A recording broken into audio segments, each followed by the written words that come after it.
what do you think about Tesla at the moment and the stock price versus the financials? I know that you look at this. I know that you look at their financials quite regularly, and it's a company that you find very interesting for your training programs. But just to give you some numbers about Tesla, in January of this year, 2020, the stock was at $86.05, and as of today, in the UK market, is the UK time zone, on the 18th of December, it's $653.25. I mean, that's a staggering growth for a business, even for companies that they feel are COVID protected, companies like Amazon, etc. I mean, that's still over 600% growth, and they're valuing the business at $621 billion, when the revenue, I think, was just under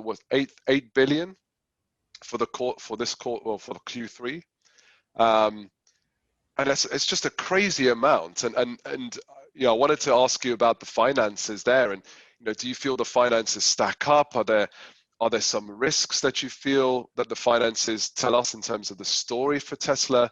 What are your thoughts, Ted, on this stock that's like such a popular stock and such a popular subject right now? I think you're right, Moeed. It's a fascinating stock to look at, and you can see on the screen that I've put a little quote up that says a bubble is a bull market in which you don't have a position. Yeah. And so the big question right now is, everyone's lips is it in a bull market? Is it a bubble? Is it justified? And you tend to kind of, the people who will defend Tesla to the absolute hilt are the people who own the shares and have seen those shares double and double again and double again. Yeah. And they're massive fans of Elon Musk. And then there's a lot of people who are sitting on the sidelines going, no, I'm not going to touch it. And they're saying, no, it's in bubble territory. And actually, it's also one of the most popular shorted shares as well. So there's a lot of big financial institutions out there who are betting that the share price will go down. Yes. Now, that's an interesting one when it comes to shorters, because if you buy a share, and I forget exactly what it's trading at, but if you buy a share today in Tesla, the most you can lose is the value of that share. So if the company goes to zero, you lose your investment. If you short a share, the most you can lose is infinite. Yes. Because effectively, if the share's trading at, I don't know, $58 a share, for example, and you buy that share, if it goes to $1 million a share, you've got to go back into the market, buy that share for $1 million to give the share certificate back. Okay, so if you've got a company which is being shorted, the people who are shorting, generally speaking, do their homework. They do a lot of analysis before they actually take their position, because it's very, very high risk. And just to make a note, that the share price today is at $653, just over $653. So $653. So there you go. So and I'm not an investor. So full disclosure here, Moeed, I'm not an investor in Tesla. Neither am I. Sit on the sidelines. I do have exposure to Tesla, though. I'm a investor in a unit trust, and I know that the unit trust that one of the unit trusts that I invest in has a big exposure to Tesla. So I have benefited indirectly from this share price, but I'm not sitting there opening up my portfolio app each morning and kind of congratulating myself on a very astute investment. So in terms of looking at Tesla, let's start off just looking at, and what I'm going to do is I'm going to share with you the financial statements of Tesla. Yes. And the financial statements of Tesla tell quite an interesting story. So hopefully you can now see this on your screen. Yes, yes, I can. And what we're looking at here is the financial statement. So this is the audited reports. This is not the quarterly earnings. So these are out of date. We're looking at 2019 year ended. And obviously today is, we're getting to the end of December 2020. So we're looking at old figures here. And it's you know, if we're going to talk about stock prices, we almost don't want to be talking about these figures. I mean, this is a company which is, you can see the sales up at the top.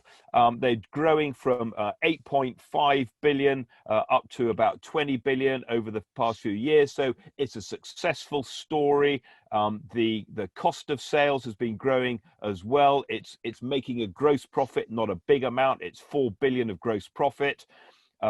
It's making a loss for 2019. Now, I know it's broken even in 2020, and any new company is going to make a loss to begin with. They've been very clever in the way they've positioned themselves. They haven't gone in kind of mass market. They've gone very aspirational. So, you know, it's been making a loss. They've turned the corner now. They're starting to make a profit. If we look at the balance sheet, we can see the balance sheet. Their total assets is about 34 billion. The total liabilities are 26 billion. A lot of those liabilities is debt. So we can see the debt here, 11.6 billion. And there's a little bit of equity, and most of the equity, you know, they've raised a lot of money from the shareholders, and they're sitting on substantial losses as a result. And again, that's okay. You know, startup companies, especially as ambitious as Tesla, we'd expect to see them making losses, then they hit break even, and then they start to make some profits. The interesting one is looking at the cash flow. Yeah. So here's the cash flow statement. Pretty important. Let me just put up the cash flow. Here we go. So it's this line. Let me just annotate it so we can actually see. So this line down here, this is a pretty important line. Okay. So this is looking at the cash generation of the business. So up here, we've got the profit from the profit and loss account. But, you know, I'm an accountant, Moeed. I'll make the profit whatever you want within reason, but we can play around with profit. Cash is very difficult to manipulate. And what we saw in 2017, that Tesla was on a cash burn and it was eating through its cash. And there was a lot of sort of assessment of, they've raised a lot of money. Are they going to burn through the cash before they've actually, you know, delivering and actually starting to generate cash? So they're generating cash now. What is it? 2.4 billion. Okay. So, you know, things are not looking that bad. They're generating cash. There's the 2.4 billion.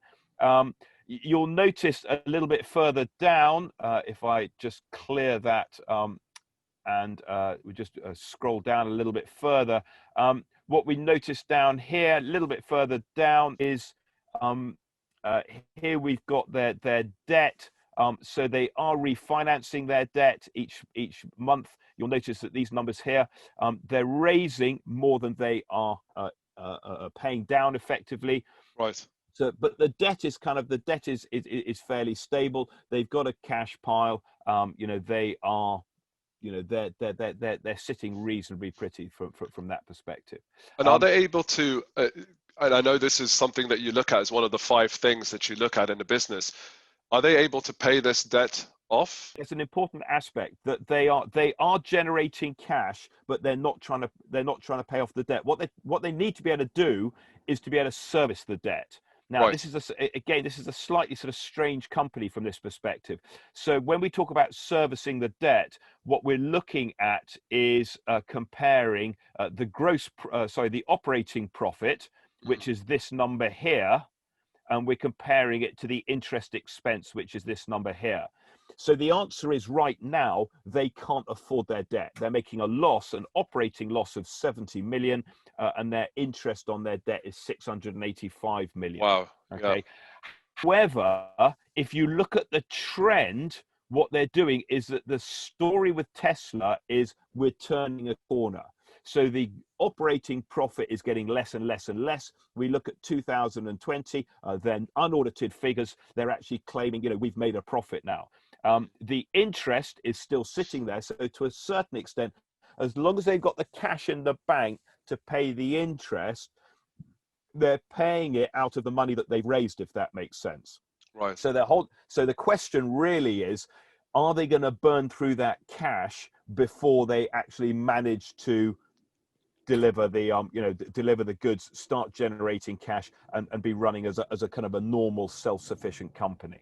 Right. And I think the answer from looking at these figures is Yes, they are. You know, they're going in the right direction. They're starting to generate cash. They're starting to make a profit. You know, they're going in the right direction. The balance sheet looks reasonably strong.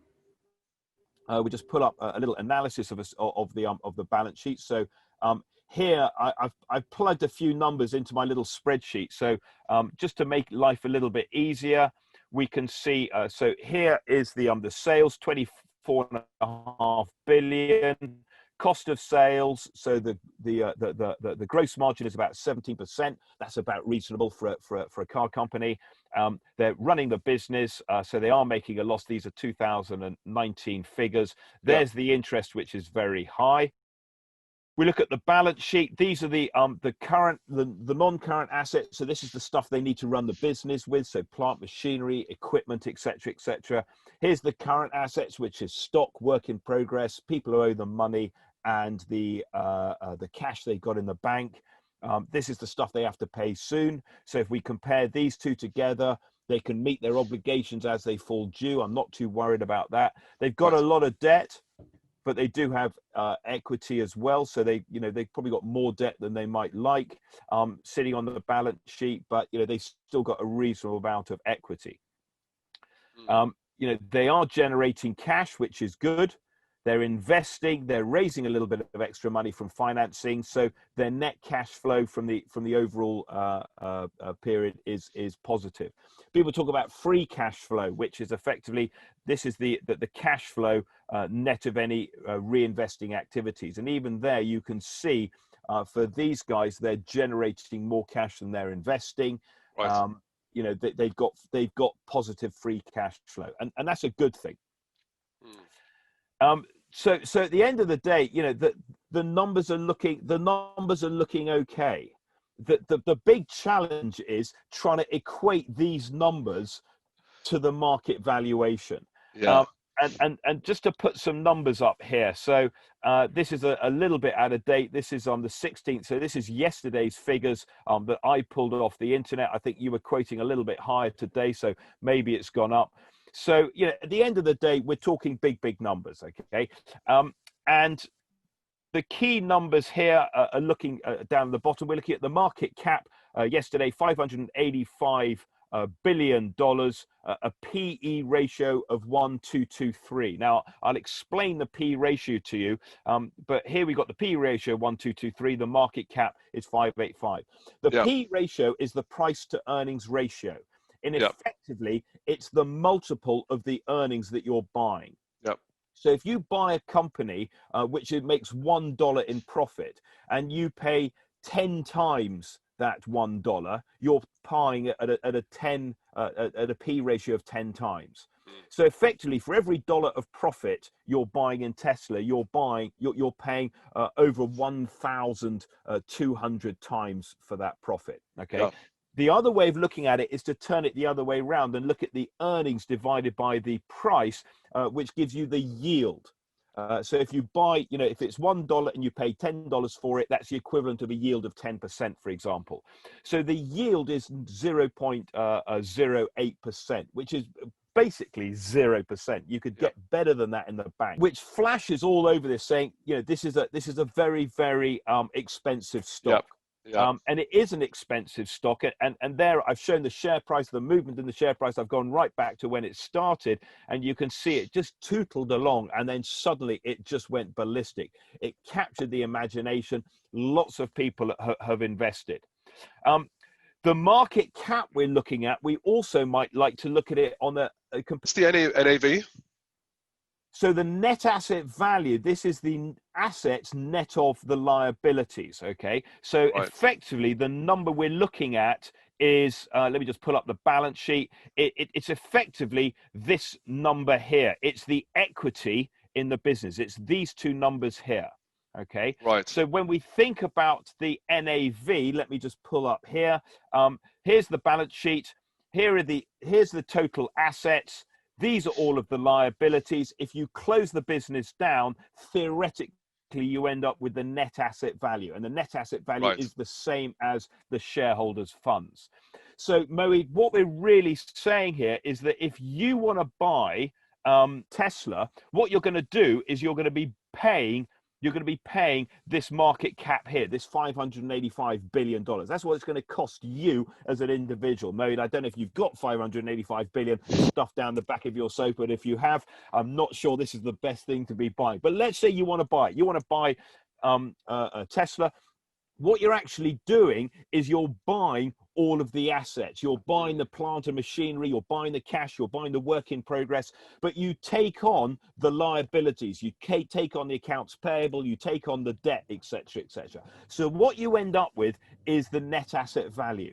And this gives rise to what we call goodwill. And goodwill is the difference between what you pay for something and the fair value of the net assets. Now, goodwill only arises when you actually buy a company.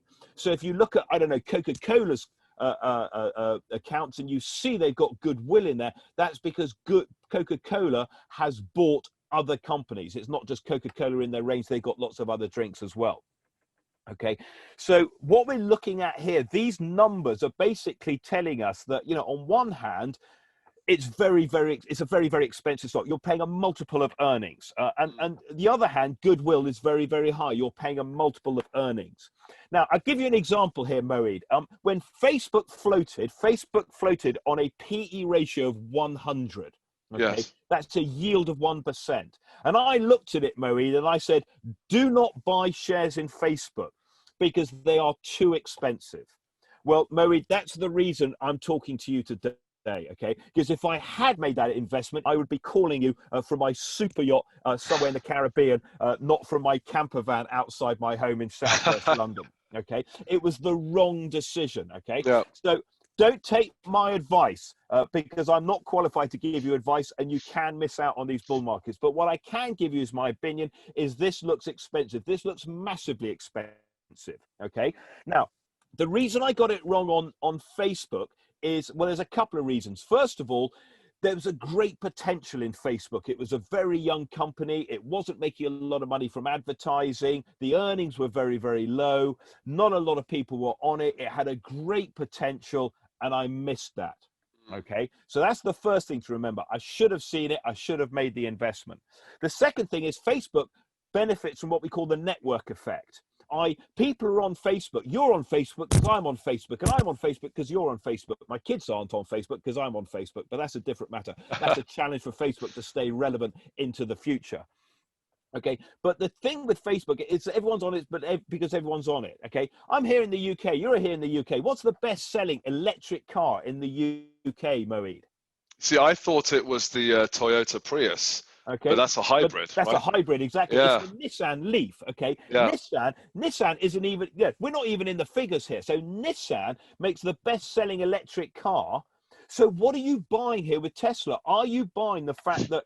And I read an article yesterday that says in order to justify the valuation, in order to actually come good on this valuation, they're going to have to sell 1 in 3 cars. Yes. So in the world, every third car is produced and is a Tesla. I'm just not convinced by that. Now you might say, well, hold on a sec, Ted. It's not the cars, it's the battery power. It's that, you know, and yes, they're investing in battery power. I'm sure they've got lots of patents. But do they get a monopoly? Do they, you know, are they really going to be the, you know, the sort of, you know, the only people? SpaceX. I mean, I'm not convinced about SpaceX, whether we're all going to go and live on Mars. I can think of a few people I'd like to send to Mars, but not necessarily to bring back. But we think about, you know, there's Virgin Galactic, for example. So there are lots of companies who are playing in that area. So the question you've got to ask yourself is, if you're going to buy this company, what are you buying? You're buying the future story. Okay. And if you're buying the future story, then you've got to know, you know, what that future story is. And if you are buying the future story, it's already reflected in the price. You know, if you want to buy a share that's going to go up in value, you want to get something that's cheap before the story's there. The story's already there. I'm not saying you can't make money, Moeed, okay? Read my lips. There's a bigger mug than you out there. There always are bigger mugs than you, and there's always going to be somebody else who will buy it until the day there isn't, and then it closes. The problem is, Moeed, markets can remain irrational longer than you and I can remain solvent. Yes. Okay. So, and this is the shorters. The shorters are sitting there going, it has to come down. It has to. It cannot defy gravity forever. But the problem is they've got to meet their margin calls. It's costing them money, and at some point they just go, they throw in the towel. So quite often people are talking about this. And I give you another car company that did this, and this is a great story, Moeed, if we've got time. So this happened to Porsche in 2009. Okay, so in 2009, the banks are collapsing. We're all going to hell in a handcart. That the shorters looked at Porsche and they said, here we go. What we're going to do is we're going to sell shares in Porsche. So they borrowed them from their asset manager friends, sell them into the market, and the shares in Porsche all fell. Now, if you're a shorter, you've got to close out your position at some point. And who was sitting on the other side of the trade? I tell you who it was, Moeed. It was Porsche. Porsche were buying their own shares. So when the shorters went into the market in order to close out their positions, to buy the shares back, to give them back to whoever they'd borrowed them from, Porsche said they're not for sale. Now, this caused a massive panic in the market because all the shorters gave, they have to be for sale. And Porsche went, we're not selling them. So the few shares that were trading went up in value. Okay, this is known as a short squeeze. Yes. So that's what happened. And if you look at Porsche back in 2009, that's exactly what happened. The thing is, it actually came back down again. Porsche made more money buying and selling its own shares than making and selling cars in 2000. Yeah, exactly. That's crazy. It's crazy. Okay, and they tried a reverse takeover of Volkswagen as a result. That didn't work. That's a kind of different story. Yeah. So what you see is that, for Porsche, it went all the way up and all the way back down again, and that's known as a short squeeze. And there's a few people saying, we think this is a short squeeze. I don't think it's a short squeeze. This is Robin Hood. Okay, this is Robin Hood. This is apps like Robin Hood, where Fred in America can go, hey, I've heard of Tesla. It sounds great. Elon Musk, he's my kind of guy. He doesn't stick to tradition. He's a Steve Jobs. He's very very a charismatic, a real kind of a real divisive character. He's Trump. He's what you and I call Marmite. You love it or you hate it, but everyone's got an opinion about Musk.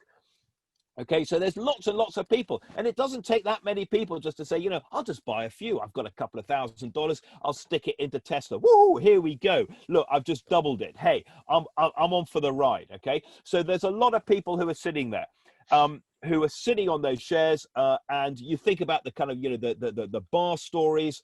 I bought a share in Tesla yesterday. It went up. I've just made money. I've just made the price of a round, and you're sitting there thinking, it's not too late. I've got to buy. Everyone else is talking. Everybody else is making money. Everybody, and this is the bubble market. Okay, so this is a classic bubble that you buy because the share price is going up, and the share price goes up because you're buying. Okay, this stock has disconnected from the fundamentals. Okay, it does not reflect reality. It reflects potential. And what I would suggest to you, Moeed, is that even the potential is overpriced in this world. Okay? Absolutely. Yeah, because I was looking at, what I really want to go through and you're thinking ahead already, because the potential, it's priced in the potential in the market and the fact that Tesla is going to dominate this industry. It's going to have... It's not going to dominate it, Moeed. It's going to annihilate it. Tesla has the same price as the next 5 biggest car companies in the world put together, and that's before we get to General Motors, BMW, Ferrari, Honda, etc. Nissan, who I mentioned, they're not even in the top 10. They're somewhere down there on 20 billion market cap, and they're making the best selling. We're going electric, Moeed. You know that, and I know that. It's happening. Okay, but I don't think we're all going to be driving Tesla cars. If we are, it's a buy. It's just about a buy because it's kind of already reflected in the price. It's priced as if we were all going to reflect that. Okay, so it's a high risk. It's a high risk strategy. My opinion. Because I can't give you advice, Moeed. I'm not allowed to give you advice, but I can give you my opinion. My opinion is you missed the boat. Yes. Okay. If you're sitting there thinking, damn, yep, absolutely, you missed the boat. Go and find another Tesla. Wait for the next one. I reckon you're going to make more money in Bitcoin than Tesla. But that's my opinion, Moeed, and that's a different topic altogether. So the Tesla stock, as you're saying, is expensive you've missed the boat, right? It doesn't mean it might not go up. These are just our opinions here, but it looks like we've missed the boat on the big high increase in price, right? And the profits that you get from it. So what about those that hold the Tesla stock? Because you said that the way that Tesla stock is priced and its market cap is based on the future that Tesla is going to have one in three of the cars in the world is going to be a Tesla. But when I looked at the research and I looked at all the car companies out there like Audi, Ferrari, BMW, Mercedes, Honda, all of them, they plan to have, some of them have fully electric car companies out now, only a small number, but the majority are looking to roll out their electric cars in 2021, 2023, and 2025. So when those cars come out, the competition's really going to heat up for Tesla here, right? So that's probably going to be an indicator of how well they do, what impact that might have on the Tesla stock. But what about the financial fundamentals? What are the things or the indicators that they're going to be telling us that's really going to tell us, well, hang on a second, something might be turning around here, either that the bubble's going to burst or that the stock price is going to plateau? That's a good question, Moeed. I think the danger here is trying to time the market. Okay, agreed. It's really difficult to time the market, and if I knew what to look for, again, I wouldn't be sitting here. I'd be sitting, having made my fortune. I think the key is, if you're an existing holder of Tesla, I think the question you've got to ask yourself is, have you got your shirt in there? If you've made a lot of money, I would say, in my opinion, now's the time to take a lot of that money off the table. Okay, you've done very well, thanks very much. You want to take it off. The question is it going to double and double again? Yeah. And I can't see it doing. It may go up a little bit. It may double again, but I'm not sure you're going to see the kind of. We're not going to see that continued meritoric rise that we've seen in the past. So if you invested, I don't know, put $1,000 in, and your investment's now at $2,000, take $1,000 out. Then you've got money riding on this thing, and to a certain extent, you're playing, psychologically. I mean, realistically, it doesn't make any difference, but psychologically, it's quite nice that you now cannot lose money on Tesla. Okay, yeah. So I would suggest you probably want to, reduce your holding in Tesla. If you want to keep a position in there, then you might want to think about having a stop loss if you're trading on a platform that allows you to have stop losses, and that's something which automatically signals a sell when it goes below level. It's the trading platforms that tend to have that. You've got to be careful though, because you may miss it. So even the stop loss may be triggered, you may struggle to get it into the market. I mean, there's a sense that when this goes, it's going to be like a dam exploding. It's just get completely wiped up. There's going to be I think the analogy is, you're in a ballroom, there's thousands of ballrooms, only one fire exit. When the fire alarm goes off, you want to be dancing closest to the exit. You want to be first out. You certainly don't want to be last out of this trade, because it's going to get very, very messy. Okay? Are there any fundamentals and secret to? Sorry, go ahead. Yeah, what I was going to say, if you look at it, I mean, fundamentals a long time ago. Okay, I mean, we're not talking about anything logical here. We're looking at a company, we're looking at the finances, we're saying this looks okay. The company, it's a nice business model. It's no longer making a loss, it's making a profit. It's starting to generate cash. It's a nice car. It's an aspirational car. It's kind of, it's a BMW or a Porsche rather than a Ford Fiesta or a Nissan Leaf, for example. We don't aspire to have a Nissan Leaf, but I aspire to have a Tesla. It's a bit of a badge. It's a status symbol. It's a Porsche that, that runs on electric. But Porsche will produce electric cars, and BMW is producing electric cars. And you're suddenly starting to think, actually, it's a crowded marketplace. Tesla doesn't stack, the gull wings. I mean, if gull wings, sell cars, guess what? Everybody else is gonna copy that. Okay. Yep. And this is the challenge we see in the car industry. permanently. There's a great example of the kind of the you may be familiar with the BCG matrix and the kind of the cash cows. And Yes. the problem is, as soon as you come up with a cash cow, as soon as you come up with something on your car that makes it really desirable, like electric windows, everybody produces electric windows. Then Yeah. you do climate control, then everyone's got climate control, and then you do ABS brakes, and then everyone's got ABS brakes. It's very easy to copy. Yeah. You can't copy you can't copy Facebook because of the network effect. It's got this big economic moat. There's no economic moat surrounding Tesla. They don't have something that defends their position. If they come up with a great battery, everyone's going to copy it. May take them, but they're going to copy that. Okay.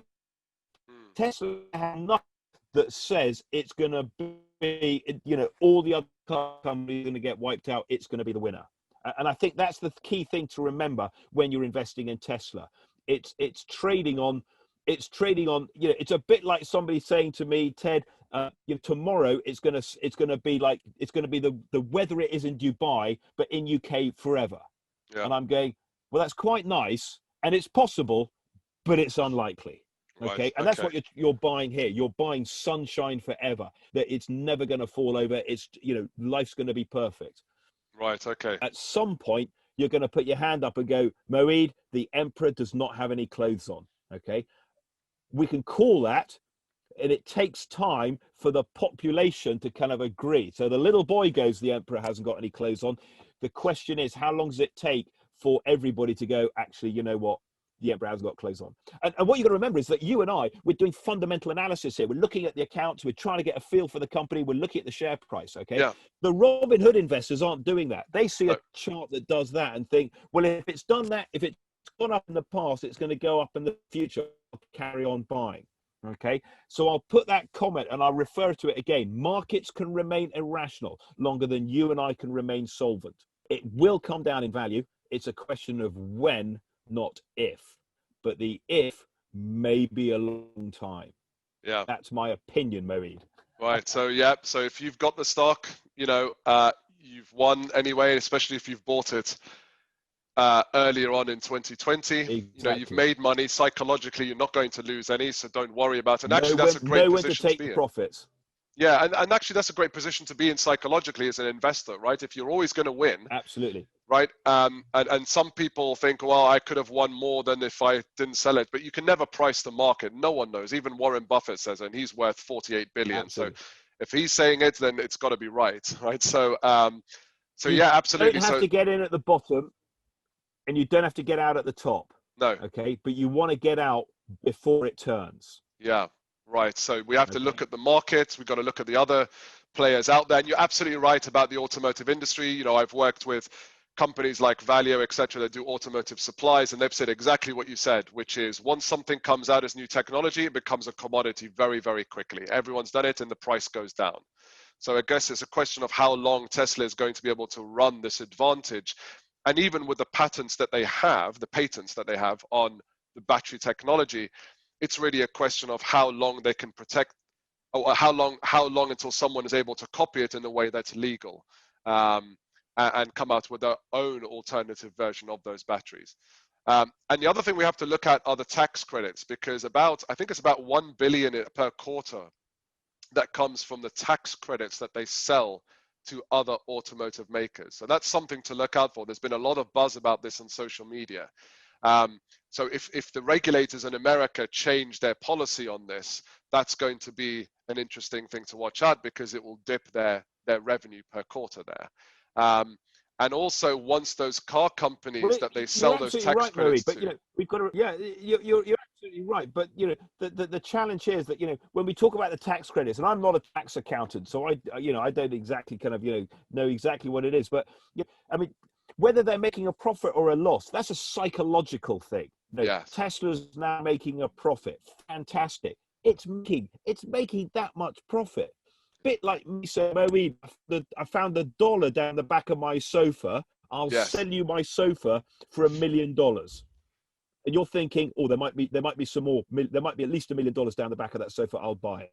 That's so you're saying the tax credit's not that important. Actually, it's really the profit, and the profit is minuscule compared to the value of the business. That's the important part.